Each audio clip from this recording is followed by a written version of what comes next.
10 کروڑ روپے کی آمدنی ہے صرف صوبہ مہاراشٹر میں وقف کی پراپرٹی۔ بتائیے اگر صوبہ مہاراشٹر کی وقف کی جو کمیٹی ہے اگر ان 10 کروڑ روپے کو صحیح سے استعمال کرے، مسجد کے اماموں کو تنخواہ دے، مسجد کے مؤذنوں کو تنخواہ دے، جہاں مکتب نہیں ہے تو مکتب بنائے، جہاں قرآن و حدیث کا درس نہیں ہوتا اس کے لیے مدرسہ بنائے، قوم کا سماج کا بڑا کام ہو سکتا ہے کہ نہیں ہو سکتا ہے؟ بالکل ہو سکتا ہے، لیکن نہیں کرتے۔ جب مسلمان کا عمل برا ہوتا ہے تو اللہ مودی اور یوگی جیسے لوگوں کو بھیجتا ہے، جب پوری دنیا کے مسلمان کا عمل گندا ہوتا ہے تو اللہ اسرائیل اور روس جیسا ظالموں کو مسلط کرتا ہے ارض فلسطین پر۔ پہلے لوگوں نے بےایمانی کی۔ ایک گھر ہے مثال کے طور پر آپ کے شہر کٹیہار میں، وقف کا گھر ہے، بلڈنگ ہے، اس کا کرایہ اب سے 50 سال پہلے اس گھر کا 50 سال پہلے 100 روپے رکھا گیا۔ 50 سال پہلے کا کرایہ آج 100 ہی روپے دیا جا رہا، حالانکہ اس کا موجودہ کرایہ 25,000 روپے ہو گیا۔ 25,000 روپے لیتا ہے کرایہ کون؟ جو وقف کا ذمہ دار ہے، لیکن وقف کی رجسٹرڈ میں صرف 100 روپے لکھتا ہے۔ اللہ کا عذاب آئے گا کہ نہیں آئے گا؟ آپ کہیں گے کہ مولانا مسٹر مودی جی قانون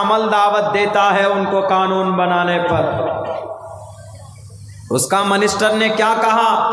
مسلمانوں کے پاس جو 9.5 لاکھ ایکڑ زمین ہے ان میں سالانہ جو انکم آنا چاہیے وہ 9.5 لاکھ ہزار کروڑ جمع ہونا چاہیے۔ ان کے حساب سے نہیں ہو رہا اتنا پیسہ جمع۔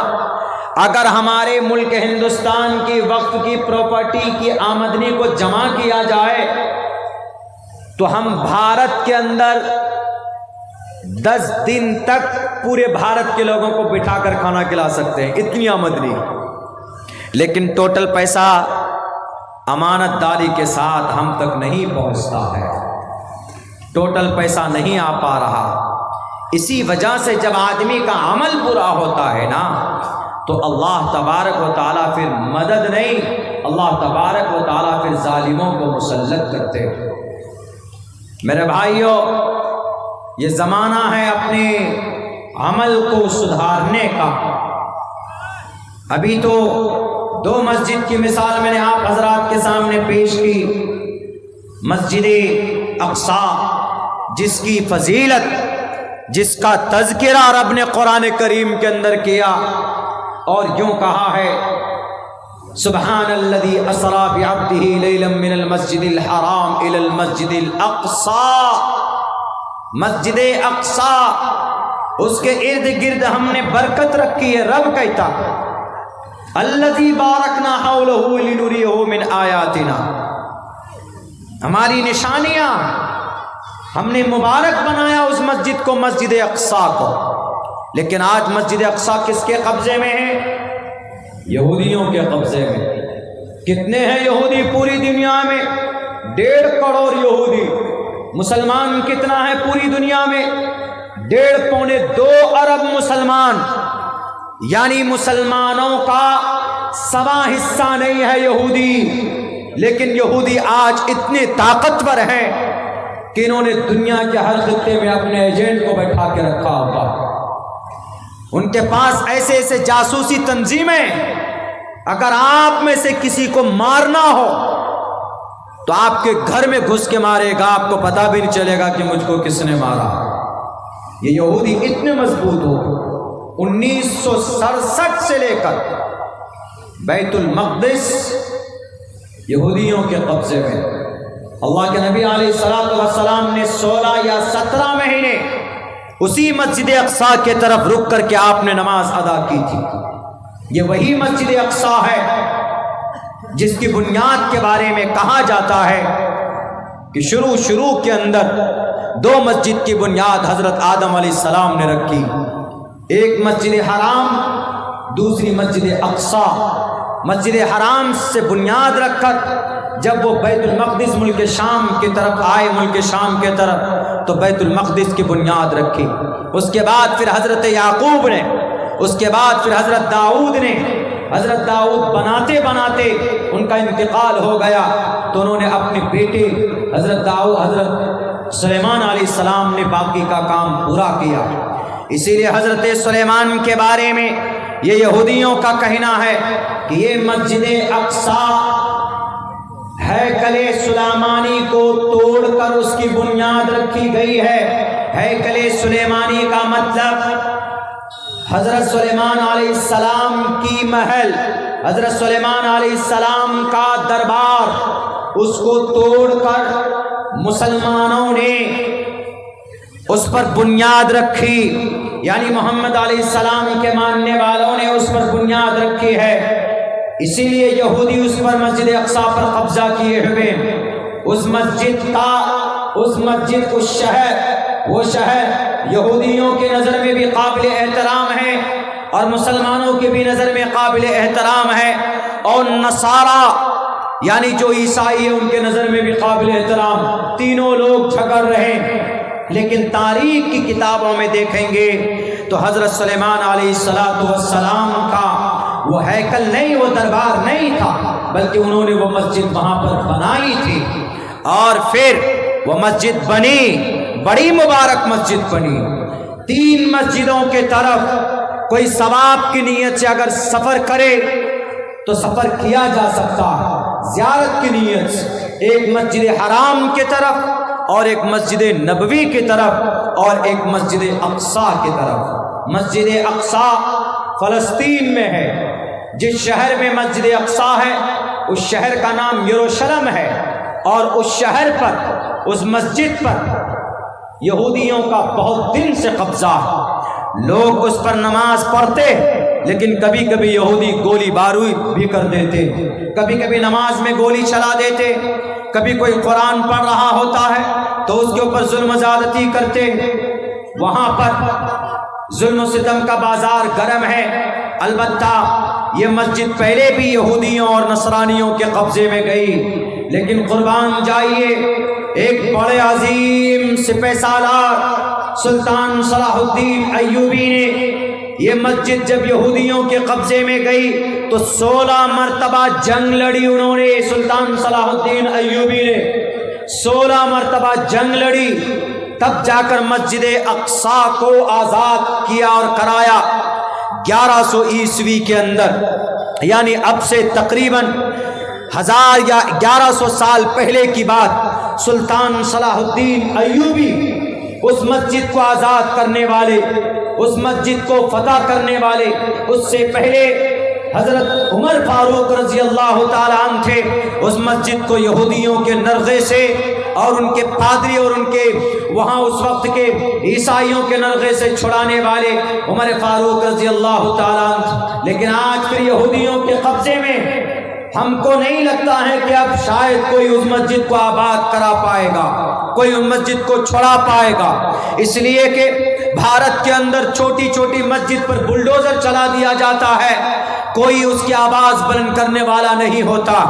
مسجدوں میں تالے لگا دیے جاتے، تالا کھلوانے کی ہمت نہیں ہوتی، مدرسے بند کر دیے جاتے، اس پر کوئی بات کرنے والا نہیں ہوتا۔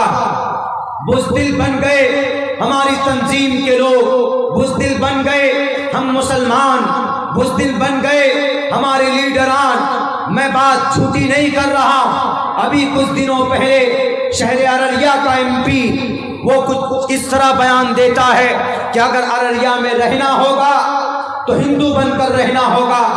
آج تک ان کے خلاف کوئی لیڈر کیس بک نہیں کرا پایا۔ وہ ہمارا سیمانچل جو پرامن علاقہ ہے پورے بھارت کے اندر، اس کو آگ میں جھونکنے کا بیان دیتا، اس کے اوپر کیس فائل نہیں ہوا، اس کی ارسٹنگ نہیں ہوئی، لیکن ان کو اریسٹ کرنے کے لیے جو لوگ مطالبہ کر رہے تھے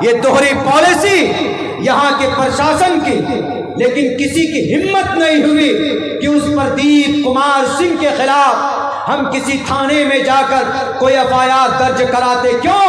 سب ڈر گئے، سب کے منہ میں دہی جمے ہوئے تھے۔ بڑی تنظیمیں کیوں سو رہی؟ ہمارے سیمانچل جو بہت پرامن علاقہ، پورے بھارت کے اندر غربت ضرور ہے، پسماندہ ضرور ہے، لیکن سیمانچل کے لوگ پرامن ہیں۔ ہمارے سیمانچل کے لوگ لڑائی پر وشواس نہیں رکھتے، ہمارے سیمانچل کے لوگ دنگا پر وشواس نہیں رکھتے۔ ہمارا سیمانچل کا نوجوان غریب ضرور ہے، لیکن ہاتھ میں تلوار لے کر کسی نہتھے کو مارتا نہیں ہے۔ MP صاحب، آپ کی جو نیت ہے ناپاک ہے، آپ کی سوچ ہے گھٹیا۔ آپ پڑھے لکھے اگر ہیں تو آپ کو اپنے سوچ پر پچھتاوا ہونا چاہیے، اس لیے کہ صاف لفظوں میں شریمد بھگوت گیتا کے اندر کہا گیا کہ جو آدمی گرو گیانی ہوگا وہ کسی کو تکلیف دینے کے لیے کوئی بات نہیں کہے گا۔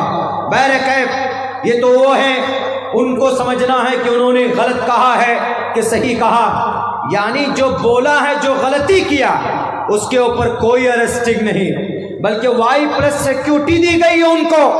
اور جو بیچارہ کہہ رہا ہے کہ جو اس طرح کا بھاشن دے رہا ہے لڑنے اور دنگا فساد کا، اس کو اریسٹ کرو، تو ان معصوموں کو پکڑ کر ان کے خلاف FIR ہو رہی۔ ارریا کے DM صاحب، SP صاحب، آپ تو کم سے کم نشپکش ہو کر جانچ کیجئے اور اس کو کیفر کردار تک پہنچائیے۔ وہ ممبر آف پارلیمنٹ ہیں تو وہ صرف ارریا کے ہندو بھائیوں کا نہیں، ارریا کے اندر جو بڑی تعداد میں امن پرست مسلمان رہتے ہیں، آپ ان کے بھی MP ہیں۔ آپ نے سیلاب سے سیمانچل اور ارریا والوں کو بچانے کے لیے کون سے ترقی کے کام کیے؟ آپ نے مہانندا بیسن تو بنایا نہیں، آپ نے کوئی انجینئرنگ کالج لے کر آیا، آپ کوئی ٹریننگ کالج لے کر آئے، یا آپ نے کوئی بڑا کام کیا ایجوکیشن کے میدان میں؟ یہاں سے لوگ مزدوری کرنے دلی، پنجاب، ہریانہ جاتے، آپ نے کوئی فیکٹری کی بات کی نہیں کی۔ آپ کی زبان سے جب بھی نکلتی ہے تو آگ نکلتی، نفرت کی بات نکلتی۔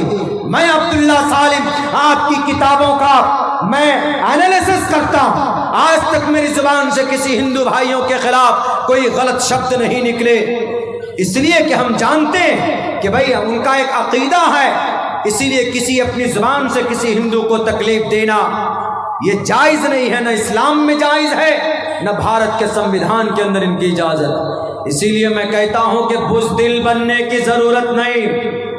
جو لوگ اگرے ہیں، جو لوگ ماحول کو خراب کرتے، ان سے امن کی گزارش، اور جو لوگ بول کر ماحول خراب کرتے، لگاؤ گری راج سنگھ کے ہاتھ میں ہتھکڑی۔ ہمارے سیمانچل پر امن علاقے کو آگ میں جھونکنے کے لیے وہ رتھ یاترا نکالا ہوا، خدا کے واسطے پر امن علاقہ تھا، ہے، رہنے دو۔ یہاں کے مسلمان چندہ کر کے اپنی مسجد بناتے، اپنے مدرسے چلاتے، تم سے بھیک نہیں مانگتے، محنت پسینے کی کمائی سے اپنی بیوی بال بچوں کی پرورش کرتے، تمہارے دربار پر نہیں جاتے بھیک مانگنے کے لیے، محنت کرنا جانتے ہیں یہاں کے لوگ۔ اس لیے خدا کے واسطے اس طرح کی باتیں بالکل نہیں ہونی چاہیے۔ بات یہاں چل رہی تھی کہ چونکہ جیسے مسجد اقصی ظالموں کے قبضے میں ہے، اس کو آزاد کرنے کے لیے بڑے مجاہد پیدا کیے، اللہ نے پیدا ہوئے۔ حضرت عمر فاروق کا نام سن کر صرف مسجد اقصی کی چابی دینے کے لیے جو پادری لوگ تھے وہ تیار ہو گئے۔ جب حضرت عمر بن عاص رضی اللہ تعالیٰ عنہ جو جرنیل تھے، جب لڑائی ہو رہی تھی، فلسطین کے اوپر جنگ ہو رہی تھی یہودیوں سے مسجد اقصی کو آزاد کرنے کے لیے، جب کچھ علاقوں کو فتح کر لیا تو حضرت عمر بن عاص نے پادری کے سامنے کہا کہ اے پادری، سرنڈر کرو، چابیاں میرے حوالے کرو۔ کہا کیوں؟ کہا میں اس ملک کا فاتح ہوں، میں مسجد اقصی کا فاتح ہوں، فتح کرنے والا۔ تو پادری ہنسنے لگا۔ وہ جو جنریل تھا رومی سلطنت کا جنریل، رومی، وہ ہنسنے لگا۔ انہوں نے کہا کہ تم کبھی نہیں کر سکتے اس کو فتح۔ کہا کیوں؟ کہا کہ میری جو کتاب ہے، جو میرے پاس توریت ہے، اس توریت میں صاف لکھا ہوا ہے کہ جو آدمی یہ مسجد اقصی کو فتح کرے گا اس کے نام میں 3 شبد ہوں گے۔ اس کا نام عمر ہوگا۔ عمر، تمہارا نام تو عمر بن عاص ہے، اس کا نام عمر ہوگا۔ عمر اور امر میں فرق ہے، عمر میں 3 ورڈ ہے اور امر میں 4 ورڈ ہے، اس لیے کہ عمر را کے بعد واو بھی ہے، اسی لیے امر بولتے ہیں۔ لکھنے میں دکھنے میں ایک لگے گا لیکن واو بھی ہوتا۔ تو انہوں نے کہا کہ میں نے توریت میں پڑھا ہے کہ جو مسجد اقصی کا فاتح ہوگا اس کا نام عمر ہوگا۔ تمہارا نام تو عمر ہے، اسی لیے میں ہنس رہا ہوں۔ تم جو بولتے ہو نا کہ میں فاتح ہوں، تم فاتح نہیں ہو۔ ہمارے کتاب کے حوالے سے فاتح تو عمر نام کا شخص ہوگا، اور میں جانتا ہوں کہ عمر، حضرت عمر، تمہارے حضرت عمر خلیفہ ہیں، امیر المؤمنین ہیں، اور وہ اپنی جگہ پہ ہیں۔ ہم چابی تم کو نہیں دے سکتے، اگر تمہارے عمر آ جائیں تو ہم ان کے ہاتھ میں چابی دیں گے۔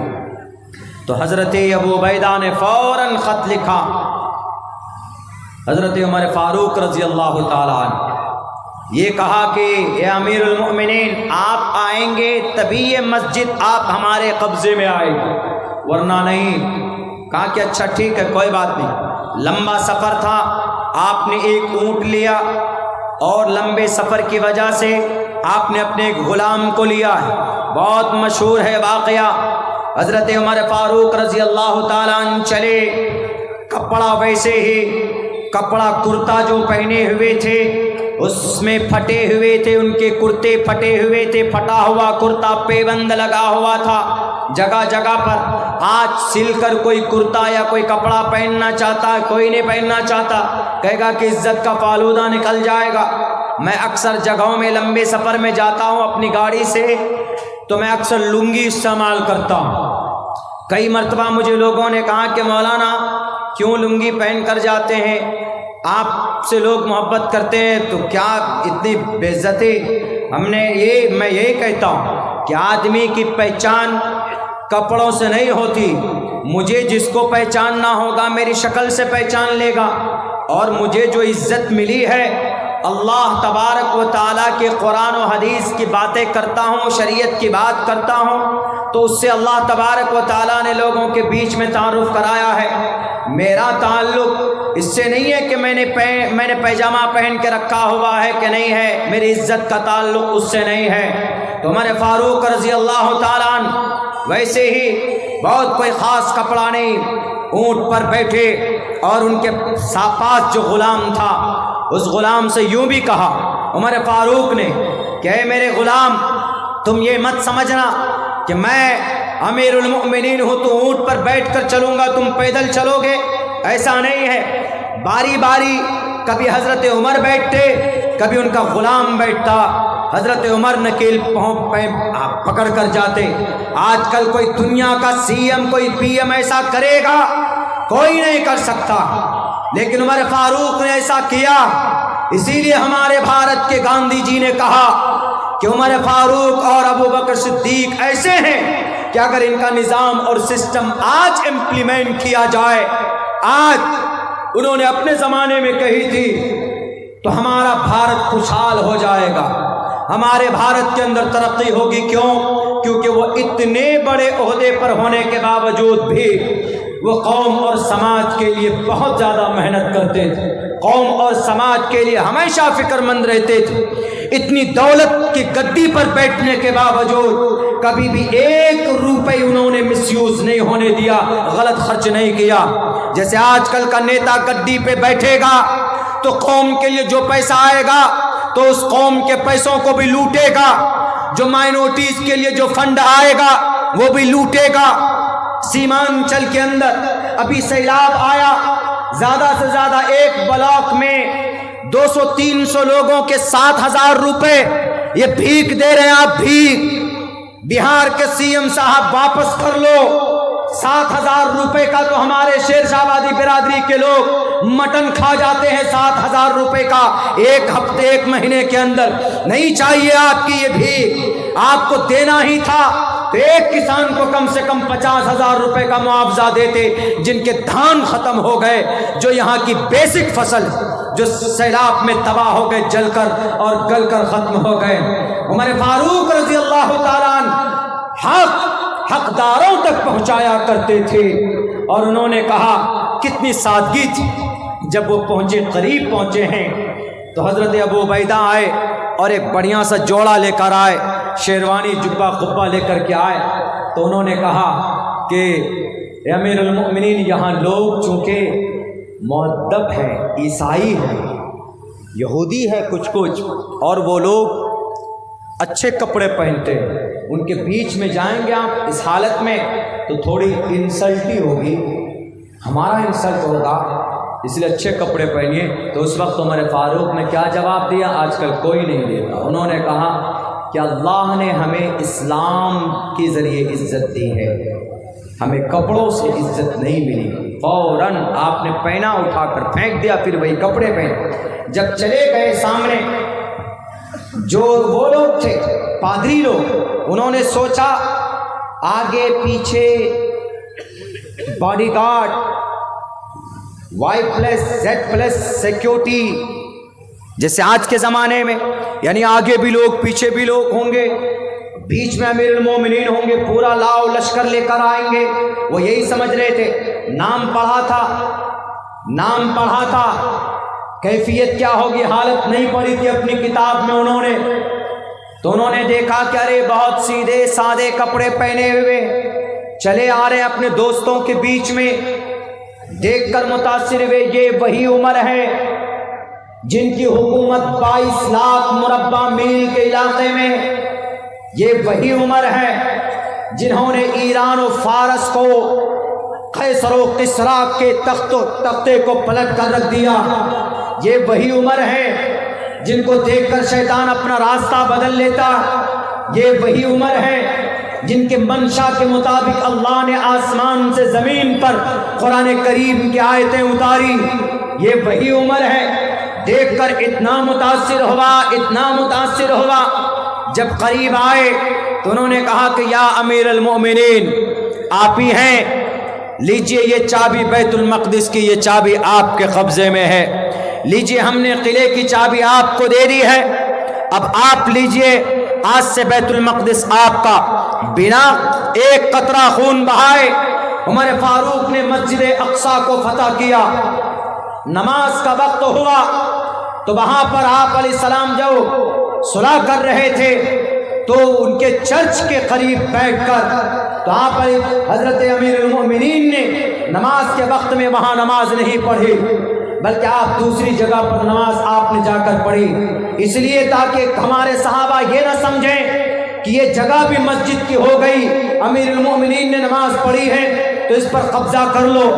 آج جتنے بھی لوگ بولتے ہیں نا کہ مسجد جبرن قبضہ کر کے بنائی گئی ہے، جیسے یہودی لوگ بولتا ہے مسجد اقصیٰ کے بارے میں، تم ثبوت پیش کر دو، مسجد اقصیٰ تمہارے حوالے کر دیں گے، وہاں کے فلسطین کے وہاں کی جو وقف اسلام ہے، وقف اسلام کا وہاں پر بھی بورڈ ہے، وہ آپ کے حوالے کر دیں گے، لیکن دلیل نہیں پیش کر سکتے، اس لیے کہ ایسا ہوا ہی نہیں۔ جیسے بھارت کے اندر کسی بھی مسجد کو شہید کر، کسی بھی مندر کو توڑ کر مسجد نہیں بنائی گئی ہے، بلکہ مسجد کے پلیٹ فارم سے ہمارے ہندو بھائیوں کو ڈونیشن دیا گیا، ان کی مدد کی گئی، ان کی فلاحی کام کے اندر میں بادشاہوں نے پیسے خرچ کیے، کوئی مسجد بھارت کے اندر مندر توڑ کر نہیں بنایا گیا۔ بابری مسجد، غلط بات، بابری مسجد جس وقت بنائی جا رہی 1528 کے اندر،